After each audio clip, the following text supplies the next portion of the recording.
శివుడికి పూజ చేస్తున్నా నా కష్టాలు ఇంకా తీరడం లేదు, శివుడు నా ప్రార్థన వినడం లేదని కొంతమంది అంటున్నారు. ఒకసారి ఆలోచించండి, మీరు శివుడికి పూజ చేయాలనే ఆలోచన మీ మనసులోకి ఎలా వచ్చింది? ఎవరు పెట్టారు? మీరే పెట్టుకున్నారా?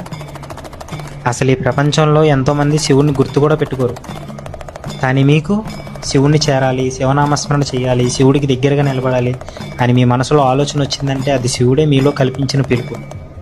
శివుడు నిజంగా మిమ్మల్ని వదిలేయాలి అనుకుంటే మీకు ఆయన గుర్తు కూడా రాకపోయేది.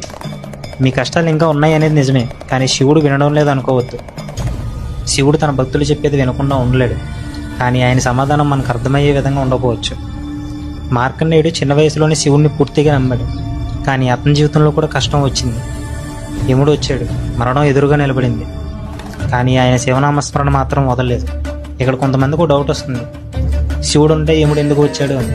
శివుడు భక్తుడికి కష్టం రాకుండా జీవితాన్ని ఇవ్వలేదు, కానీ కష్టం వచ్చినప్పుడు భక్తుడిని